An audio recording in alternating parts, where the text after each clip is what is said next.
तो दोस्तों अभी तक हम लोग बेसिक गेट्स में यहाँ पर नॉट गेट एंड गेट कर चुके हैं। आज बारी है और गेट्स को जानने की। ठीक है, तो हम लोग और गेट से शुरू करते हैं। तो शुरुआत करते हैं दोस्तों सिंबल। और का सिंबल आप जानते होंगे, इस तरह ये और का सिंबल होता है। ठीक है, इसके सिंबल रिप्रेजेंट करते हैं। आपके पास दो वेरिएबल हैं एक्स और वाई, दो इनपुट हैं, जो इसका आउटपुट आएगा एक्स प्लस वाई, और ऑपरेशंस को एक्स प्लस वाई से लिखते हैं, है ना। तो इसका जो लॉजिक एक्सप्रेशन क्या होगा, यहाँ पर जो इसका फंक्शन है मैं एफ से नोट कर देता हूँ, this is given by X plus Y. Okay, जिसकी ट्रूथ टेबल होगी दोस्त वो क्या होगी, एक्स वाई, ये दो वेरिएबल है, जो फंक्शन है आपका ये आ जाएगा। ठीक है, और अब हम इसके सारे पॉसिबल कॉम्बिनेशंस लिख देते हैं। ठीक है, यहाँ पर आपका 0 0 हो गया, तो अगर 0 0 हो गए तो ये ऑरिंग होती है। ऑरिंग में क्या वो होता है, अगर एक भी आपका इनपुट हाई है तो आउटपुट हाई आएगा, तो यहाँ पे 0 रहेगा। यहाँ पे क्या है 0 1 1 0 1 1, ये चार पॉसिबल कॉम्बिनेशंस हो सकती हैं इन इनपुट्स के जो यहाँ पे फीड कर रहे हैं। इसके बेस पे ये इनपुट्स की पॉसिबिलिटीज़ है और हम इसको कर रहे हैं। अगर एक भी इनपुट हाई है तो इसका आउटपुट हाई होगा, है ना, दिस इज़ 1। अगर एक भी इनपुट हाई है तो दिस इज़ 1, एंड दिस, ये दोनों हाई हैं तो भी इसका 1 होगा, है ना। तो इस तरह आप इसका लॉजिक एक्सप्रेशन बना सकते हैं। चलिए, अगर आप मुझे बोलेंगे कि कार्तिक सर इसका स्विच सर्किट बना दीजिए, तो स्विच सर्किट दोस्तों कैसे बनेगा इसका दोस्त, यहाँ पर ये आपका मैंने ये एक स्विच सर्किट बना दिया, ये इस तरह, ये ठीक है, ये एक स्विच सर्किट है। हालांकि मैंने वुलन एक्सप्रेशंस में इसको बना के दिखाया था, लेकिन मैं फिर बना देता हूँ इसको। तो ये आपका एक बल्ब है, यहाँ पे मान लो ये T1 स्विच हो गया, ये आपका T2 स्विच हो गया, यहाँ 5 वोल्ट का सोर्स मान लो, है ना, ये बल्ब 5 वोल्ट पे जलता है। तो ये जो आपका आउटपुट निकल के आएगा दोस्तों, वो कैसे निकल के आएगा, जब आप चेक करेंगे इसको, जब यहाँ पर आप इसको चेक करेंगे तो कैसे निकल के आएगा, जब ये दोनों में से अगर एक भी आपका वो हो जाएगा ऑन, तो करंट क्या है उस रास्ते को फॉलो करता हुआ पूरा पास होकर चला जाएगा, है ना। इससे ऑन हो जाएगा तो इससे पास करता हुआ चला जाएगा। यानी इनमें से अगर एक भी ऑन होता है तो उस केस में आपका जो आउटपुट है वो आपका निकलते हुए चला जाएगा। बात ही आती है यहाँ पे कम्यूटेटिव लॉ की। कम्यूटेटिव लॉ में क्या होता है दोस्तों, कम्यूटेटिव लॉ का मतलब होता है कि या तो आपके एक इनपुट पे यहाँ पर आपने x दिया है, यहाँ पे आपने y दिया है ना, ये चाहे वो पहले इनपुट पे x दे दो, चाहे दूसरे इनपुट पे दे दो x, है ना। यहाँ पे y दे दिया, यहाँ x, ये दोनों बराबर है, यानी x y कर लो, x प्लस वाई कर लो, या y प्लस x कर लो, दोनों बात एक ही होंगी, है ना। यहाँ पे जो है x प्लस यहाँ पर आपको और गेट की फंक्शनलिटी को बताते हैं। एसोसिएटिव लॉ क्या बोलता है, a प्लस बी प्लस सी, है ना, इट शुड बी, या तो a प्लस बी करके फिर c के साथ इसकी ऑरिंग कर लो, या फिर क्या है a प्लस सी इसकी ऑरिंग करके b के साथ कर लो। ये आपका एसोसिएटिव लॉ को भी फॉलो करता है, आपका ये कम्यूटेटिव लॉ को भी फॉलो करता है, ये दोनों लॉस को फॉलो करता है। ठीक है, अब हम लोग दोस्त इसको क्या है डायोड की हेल्प से बनाने की कोशिश करते हैं कि डायोड से हम इसको किस तरह डिज़ाइन कर सकते हैं।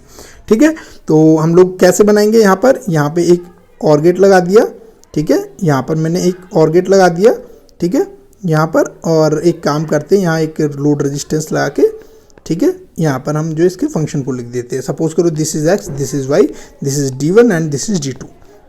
ठीक है, अब क्या करते हैं हम इसको फाइनली लिख लेते हैं।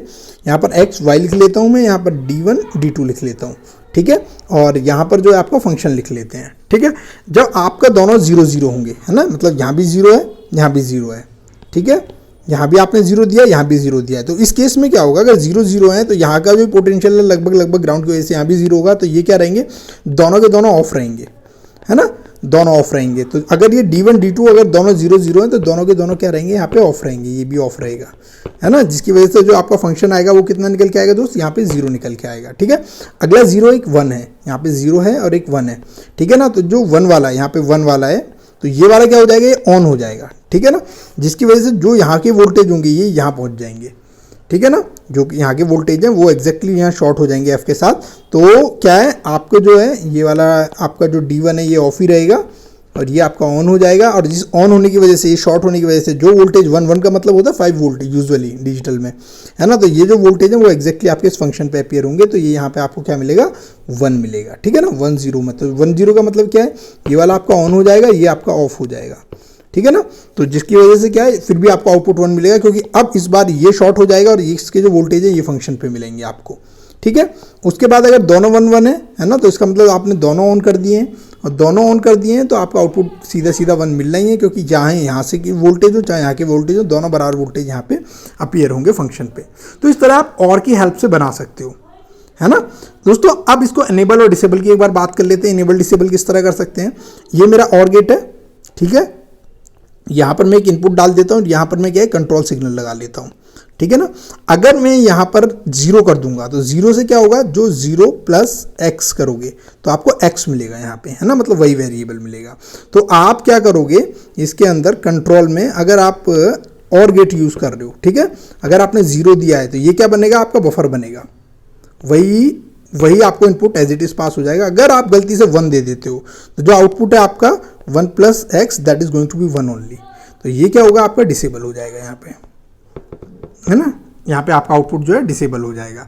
तो इस तरह ये जो गेट है आप 0 करोगे तो ये बफर का काम करेगा और ये 1 कर दोगे तो डिसेबल हो जाएगा, क्योंकि आपका आउटपुट 1 ही मिलेगा। जो बेसिक इसकी फंक्शनलिटी है वो खत्म हो जाएगी, फर्क नहीं पड़ेगा इनपुट क्या है, सीधा आपका कंट्रोल सिग्नल है वो इस पे आउटपुट 1 ही रखेगा, सिचुएशन आपकी जो भी हो, है ना। तो इस तरह आप इनेबल डिसेबल का काम कर सकते हैं, ठीक है। यहाँ पर 0 पे आप बफर होगा, यहाँ पे आप इसे इनेबल कर लेंगे, ठीक है ना, इनेबल कर लेंगे, और यहाँ पर 1 होने पे आप इसे डिसेबल कर लेंगे। तो दोस्तों इस तरह ये जो है आपका यहाँ पे ऑर गेट भी कंप्लीट हो जाता है, ठीक है। उसके बाद दोस्तों ऑर गेट कंप्लीट होने के बाद नेक्स्ट लेक्चर में हम लोग नैंड के साथ मिलते हैं।